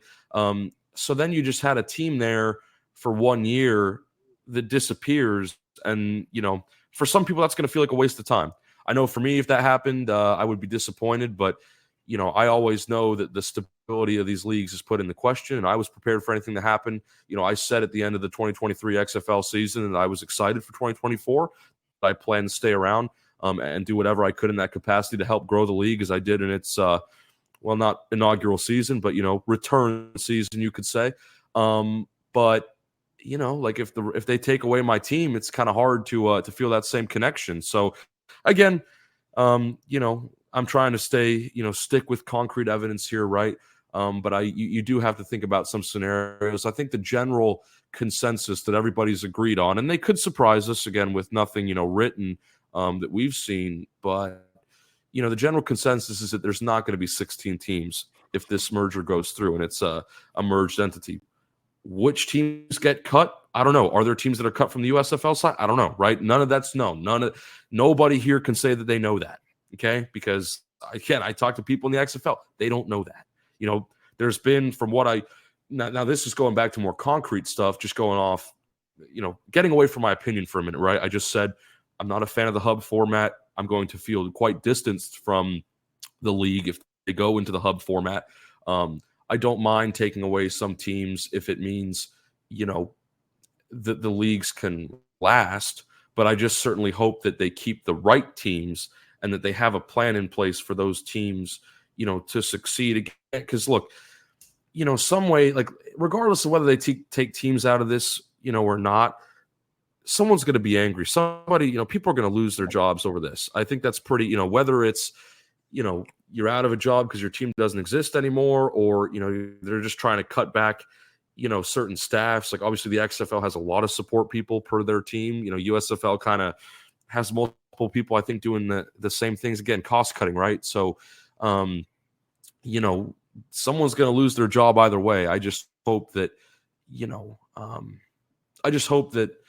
some of that can, if that sacrifice has to be made, make sure you thought it out, because it would be a shame. And again, this is another scenario. I'll get back into what I was going to say earlier in a minute, getting off my opinion. But, there is a scenario here where these 2 leagues could merge for the sake of lengthening pro spring football here in the United States, like an outdoor pro league. And it still might only last a year. Again, if they don't take the right approach and they rush things, exactly, and they don't have an accurate grip of what's going on because maybe they felt like they were pressured into something, I don't know about any of that. That's above my pay grade, obviously, right? No one really knows about that. But what I wanted to get to, that's more concrete. I think I've stated my opinion. I've rambled on for a bit, right? I've had my say. what I really want to get to is, this is more concrete, but I think, there's been some talks. I think a lot of where these rumors are coming from and the speculation when you're talking about, potential scenarios, those were things that might have been floated around earlier, but they could have been changed, throughout the duration of this process. Like, I know Exactly. people in the XFL have been meeting. People in the XFL have been meeting, I think, the past couple weeks, and I'm sure maybe they have on the USFL side too. People are talking about this, behind closed doors. That doesn't necessarily mean they're hiding any information. They don't know more than we do. It just means they're talking, right? There might be some things that they want to have a second look at in regards to, what this merger would look like. They might want to change some of the wording there, and that might be why it's taken a bit longer to hear something than we expected. So that's more concrete. That's the one thing. Again, another reason to suggest that this merger is going to happen if people are actively talking about it. They haven't just submitted this, to the government and went on vacation or whatever. People care. Obviously you see a lot of the Twitter talk and all that. Not something I typically engage with, but you see it, right? You see people's opinions. I still have, like I said, opinions. I have an opinion of the merged league in general, which I just gave. I have an opinion on the situation with the Roughnecks, which you're not going to hear a lot about that until there's an announcement, just because that's too much speculation, I think, for me. And, that's again, just going to have to wait on that. But yeah, ultimately, what you're getting at here is, it's a changing time, right? This is, for some people, it might have been precedented. For others, it might have been unprecedented. But, either way, things could look a lot different. And, the last thing I'll say for now is, a lot of people expected this merger to happen. I think people who weren't, as tied into these leagues as we are just thought, oh, well, this was a no-brainer. This was always going to happen.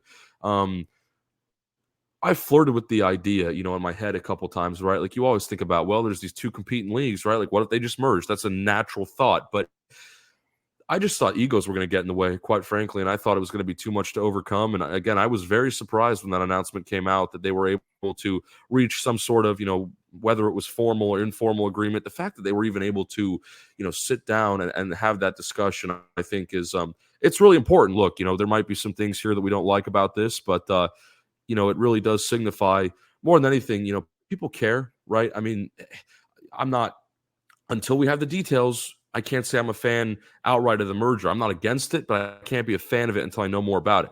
But I will say, if there's one positive takeaway here, it's that, two sides came together for, what some will argue the greater good of alternate football here in the United States. And, I can't argue with that, as much as, things might change and they might look different and you might have to scale back. I mean, if people are willing to come together that we're competitors and have a discussion regarding, what the future of this looks like, it does care. I think that they, are looking at opportunities and, it's not just, a money grab or anything like that. Again, there's going to be some people that are upset. Who knows? I mean, I might have, some more critical things to say depending on how this plays out. But right now, we just have to go off some very general assumptions. And obviously, we've had a lot of time to think about this now. This has been in the works for 2 months. And to be honest, that's, something I think about every day. How is this going to look? What does this mean for me? What does it mean for the people I work with? What does it mean for the players? Because, regardless of how you look at it, regardless of what you think about it, regardless of what your opinion is, this is significant. And that's where I'm going to leave it at. Cool. Makes sense. And I'm not going to pick it apart just because that's your opinion. You pretty much set it straight on what you thought, what you envisioned. I mean, and like you said, I'm just concerned that we do this thing and it's not done correctly and we rush into it and then we shoot our wad and spring football fails again. That's my biggest concern right now. I mean, and the fact that there has been multiple meetings, multiple things done, and official documents submitted means that this is serious business. And obviously, me, little man, sitting here just wondering, I mean, I can rest easier knowing that, hey, that they are treating this seriously. It's not just they're not just throwing that out and just saying, hey, we might do this. They're pursuing it, and it's legitimate. there's just so much going on, man. And I appreciate your opinion on that. It's Absolutely. valued. It's hard to talk about this topic with certain individuals, depending on what you're a fan of. And we as media, we as fans, we as whoever, we're going to have to join together. There is no choice. I've said it. It's like a step sibling. Like your mom's getting married to another man and you got a stepbrother. Guess what? That's your family, bro. You may not want it to be, but it is. So just get used to it and accept it. Like I said, I just hope we don't rush it. And that's a lot of the concern I hear as well. From different fans and such. And I'm going to go to the comments now. I feel like this is a great time because we got some comments rolling in. But let's see. Gregory said he's got his season tickets for the Stallions. He's ready to go. Great seats, he said. That's good. Hey, Stallions are a good team, no doubt. He said, hey, I think they're really trying to get as many USFL teams in the home markets. I'd hope so. Again, I don't know that. None of us really know that, but you'd hope so. That's one of the things that, aside even from merger talks relating to the XFL, I was hoping that the USFL would just do that on their own. Again, I don't care if they have to merge with the XFL. I don't care if they're their own entity. Like, I was really hoping that by year 3, well, even this year, I was really hoping by year 2 that they'd have all their teams in home markets, but that hasn't happened yet. So I still hold faith, right? I think they know. They're going to have to do something. There's going to have to be some sort of change to get their viewership up and to get people interested again. And, at least for me, I think, the home markets thing is the most glaring issue on the USFL side. Yeah, for sure. No doubt. I've kind of gotten excited hearing about New Orleans. They're at the Shrine. You're familiar, I'm sure. They are possibly setting that up for the USFL season. I'm excited about that just because it's close to me. It's something that I can actually attend without having to go, across the United States. Of course. Let's see. Jay said, I'm starting to think the merge league will kick off in April to promote and make a real push for February. It just doesn't seem viable at this point. The NFL merger took 4 years with the AFL. I don't know how it will work, but I don't know. Hopefully we will get one last season from each league if the merger doesn't come to a close for 2024. Man. Yeah, I would say that I think a lot of people have realized now that if this merger doesn't go through, next season it could be the last. If it's a financial thing, that's the other. It's almost like, I don't want to say that they've reached a point of no return, but it's almost like, some people are saying merger bust, and I don't know if that's true or not. I haven't really thought about that element of it too much, but you certainly have to take it into consideration. Like if the merger falls through, I don't think, I think there's going to be some form of football in 2024. I think that's a safe assumption. Yes, sir. Whether it's XFL individual, USFL individual, some form of a merged entity, one of those I think has to happen. More one of those could happen if it's, both USFL and XFL and they stay apart.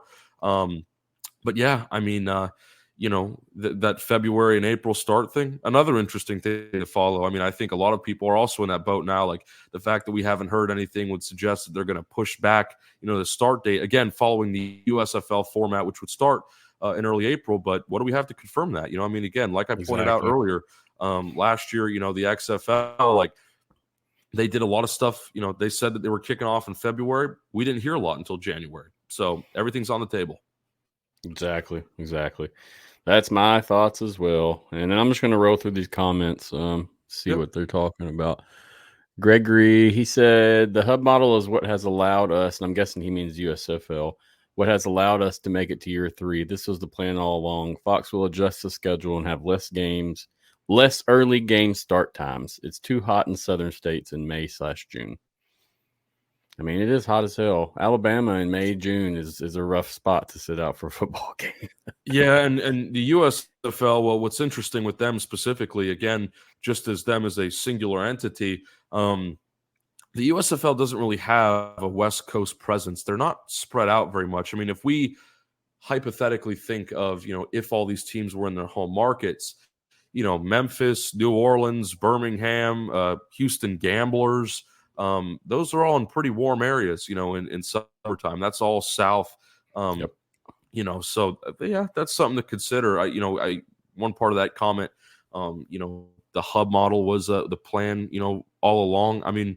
Yeah, I never argued with that. I know Fox wanted to have kind of this rollout, but just from somebody that obviously follows these leagues a lot, I thought that they could have done it a bit quicker, because you're not going to capture, the same type of attention if you don't get those teams in the home markets quickly. Again, we talk a lot about, not rushing things and being patient, and, but with certain elements, it's like, well, if you're going to say something, you gotta just have to follow through with it. Like, I can't, to be honest, I watched USFL games last year, and it was hard for me to even understand, where the game was, because it's like, when there's only 4 cities being played in, you'd think that would make it easier, right? But with the, some teams being in the markets and some teams not, it's not a very good recipe. And I'll also just add this too. While this merger will be marketed as, and both leagues have already kind of put out a statement saying this, but while this merger might be marketed as something that's, revolutionary, and it's supposed to change the game, and it's a positive thing, you can't deny there's a lot of risks here. And the one thing that I can't stop thinking about is, again, like, there's just all these little things, and we're not going to, make up things. We're not going to, say something that's not there. But there's just so many elements. Like, when you're talking a merger, and particularly an equal merger, which is what the language was here, there's a lot that goes into that. And I don't know who had the comment earlier, but, they were saying it took the NFL and the AFL 4 years to merge. Now, that was a bit of a bigger entity. This is, smaller spring football. I don't think it's going to be, that can take less time. But, there's a lot here that's just so, fascinating. When it comes to, like, possible situations, it's hard not to think about it.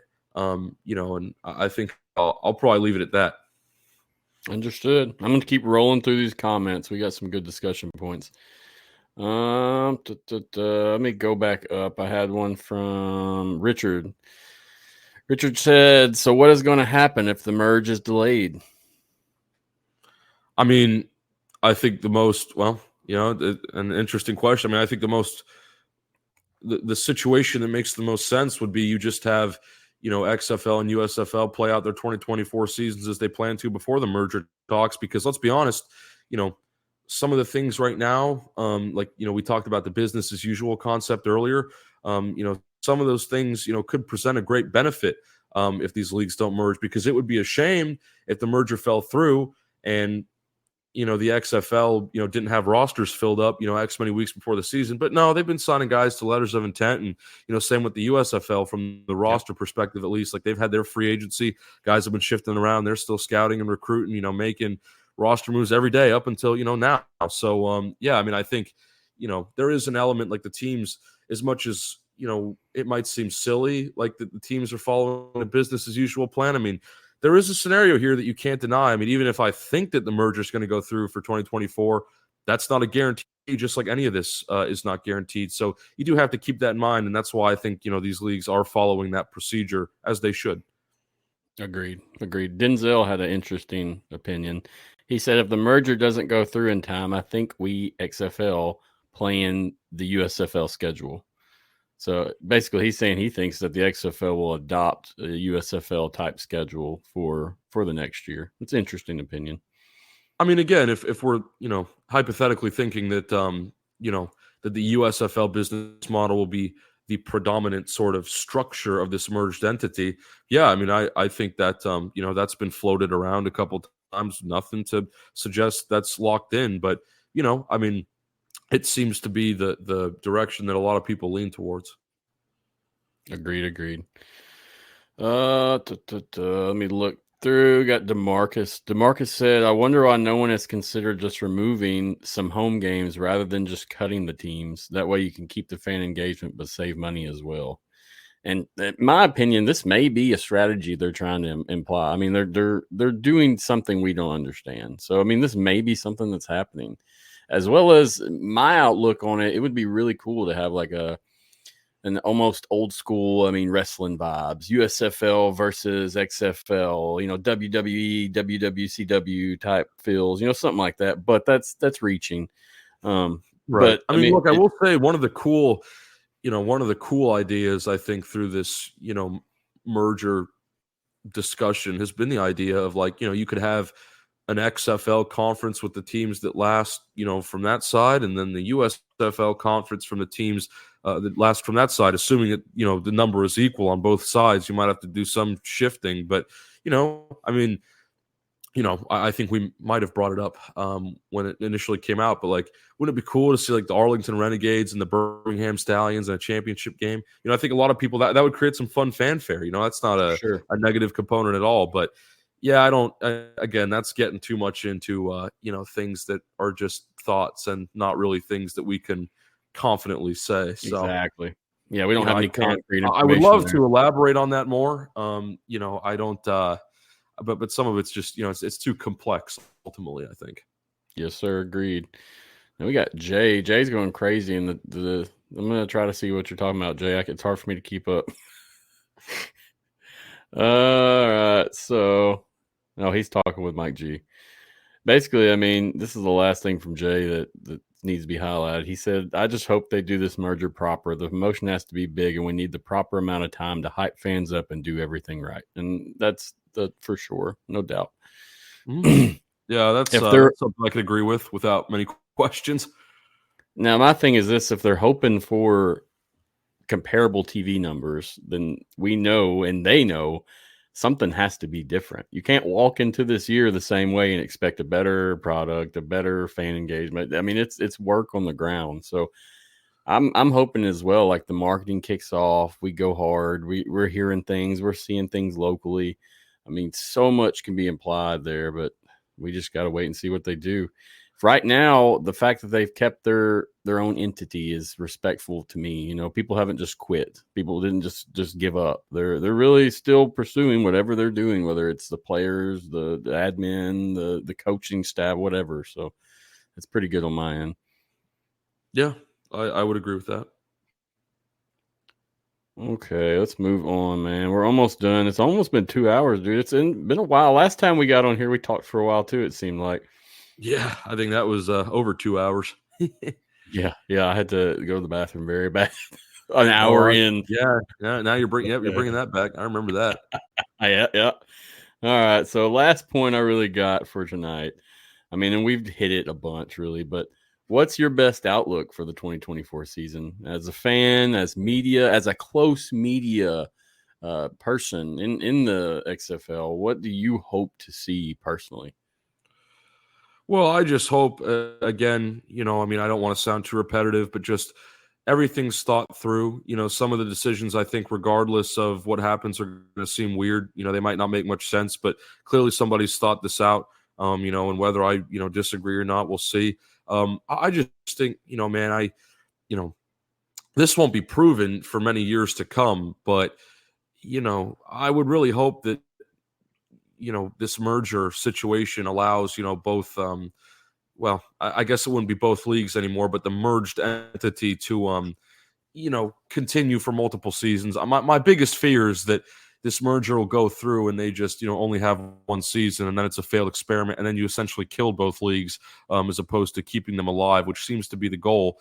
But if we're just going to talk about 2024 specifically, I think the main thing, is just getting more, getting more interest and engagement. Look, if you, had low XFL viewership or lower than expected and lower USFL viewership, and you combine those two, you might see an increase overall.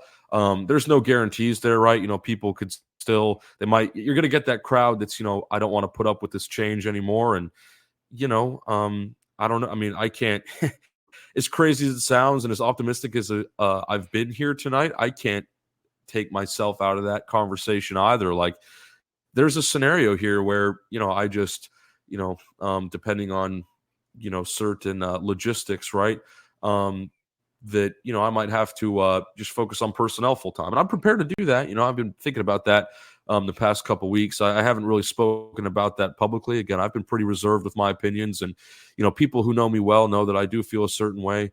That really, again, that's more team specific than actual merger specific. But yeah, I think for 2024, just, really getting the engagement up. The number one thing, there was never a problem with the football being played. I think from the personnel side, the coaching side, they've got all that figured out. I think it was overall good football. It's not amazing quality, and it's not supposed to be because the best players are in the NFL. So of course you're going to see a bit of a drop off. But it's comparable to, I think, certain levels of the college game, and that's fine with me. Like, I know in the XFL, yeah, there were some games that were duds. You're going to get that in the NFL too, but you had some great games, and the same goes for the USFL. There was some very close contests there and some rivalries, I think, that were created between teams, and I certainly hope that all that continues. So again, there's positives, there's negatives. It's a merger, right? A lot of uncertainty. People are going to feel different ways. Right now, it's all kind of a mess until we have something concrete. And I've tried my best here, in the past hour or whatever we've been talking about this specifically, to not dive into the rumors and speculation. I've made that a key point, and I'm continuing to not do that. I notice how I haven't brought up a lot of the Roughneck stuff specifically on the show, because that's more the merger and speculation stuff. Really the only concrete evidence we have about any of this is just the two leagues in general. Nothing really team related yet. So yeah, that's kind of where I'm at on it, I think. Yeah. I appreciate that opinion, man. And I can see your professionalism. And I could see when we talked about the the Roughnecks specifically, I could tell that kind of struck a chord there for you. And I understand, because I've seen what you've done with that team or for that team. So I respect you being able to hold back and not just go crazy with everything you've heard or hearing. Because, I mean, right now I can think of probably 10 different scenarios that have been throughout, and I'm sure you can think of a lot more. So it's better we don't confuse these folks. Too many, my friend. We talk about facts. We're talking about things that are legitimate. We're talking about opinions that, that we can control. But we're just along for the ride. And like I said, we're waiting, and we're going to keep waiting until we hear something. But yeah, man, super, super grateful for your opinions and your professionalism here. Absolutely. I mean, look, I'll say this just to kind of round out. I had a lot of opinions here tonight, and I'm going to continue to have opinions, but those opinions are based off of my own understanding and my own perception of these leagues, because I've been doing this now for a couple years, right? I've seen a lot of levels of this alternate game. It's not pulled from things that I saw on Twitter and all that. Like, I just have an image in my head aside from all the discussions of what this looks like, and that's what I've demonstrated here. So whether you want to call that a rumor or speculation, I think that's just Evan preaching the word or whatever. The good word, sir. I'm trying. I'm trying. Mike G said maybe we should advertise during the Super Bowl. Real professional football. But anyway, we have one more question, then I'll let you go, dude. Jay said, honestly, do you see the merger happening in 2024? And Jay, you must have missed the whole conversation we had. He said, or do you envision individual seasons from both entities, in your opinion? Yeah, I mean, I covered that already. I think it's going to be merged in 2024. That's I won't go into it any more than that. I think it's just, good. Again, everything that we've gathered, everything that we've seen that's concrete, right? Keep pushing that out just to make sure, nobody takes this the wrong way. That's the last thing I want to happen. I say something and somebody takes that as actual news, compared to just my opinion. But, yeah, I think, again, just my own personal opinion that they will merge in 2024.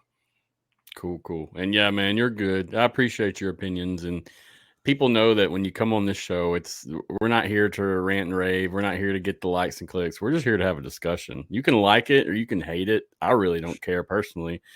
This is what we're doing, and that's what I appreciate, you putting yourself out there, coming and having these tough conversations. Because I mean, it's not easy, man, especially when you value a team so much or a league so much. Absolutely. Well, there's been two sides to this discussion tonight. I mean, the first bit, we talked about IFL stuff, which obviously there's a lot more there that's, cemented and that I can, speak about, and it makes sense, and that people might not know about. It's interesting. It's fascinating. But with the merger stuff, I mean, until there's a document that comes out, something that's released, a statement that has things laid out on it, I can only talk about it so much, quite frankly. And again, some of the stuff I said here tonight might be repetitive, but I promised myself not to veer off course from what I know is the truth, and that's where I'm at. I appreciate that again, man. And I'm in the same boat. I'll have shows scheduled out monthly. I'll have things set up here and there. And this month I did not do that just because, like you said, we need something concrete. I don't want to keep doing this for 6 months, whatever, how long it's going to be. It seems Right. like it's just a little redundant. And honestly, it's splitting the fan base, and it shouldn't be at this point. We know we're coming together. So why are we not just getting along?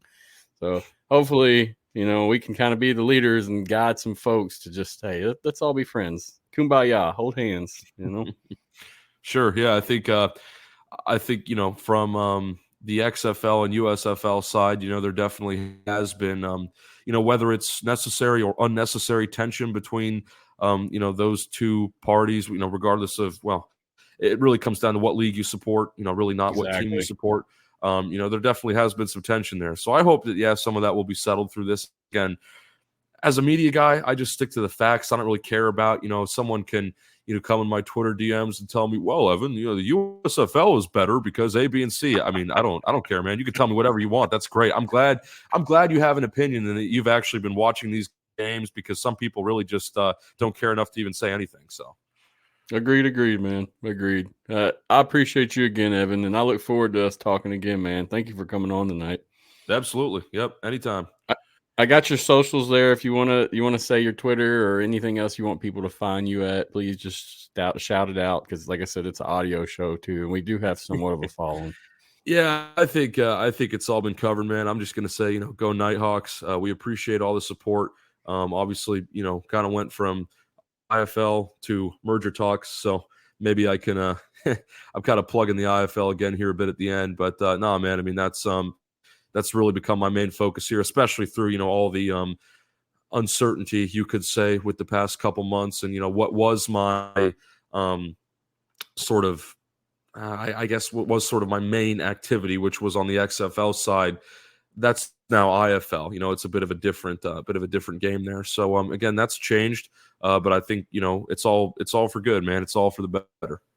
Yes, sir. For the love of football is what I always say, but Mike G says united by football. I like that as well. There we go. Hey, both are very true, man. Both are very true. Thanks again, Evan, man. Let me know if anything's needed or if you ever want to come on again in the next couple months. You're more than welcome, sir. Yep, absolutely. Have a good one now. All right. Wrapping that up. Great conversation. Appreciate his attendance tonight. Always good to talk to Evan. Met him during the Roughneck season last year, and he's a professional and he knows what he's doing. So, guys, follow him, check him out. It's a good resource for information. I don't really have any updates on my end. I don't have another show scheduled right now. We're tentatively looking at the 18th, and I will let the socials know if that happens.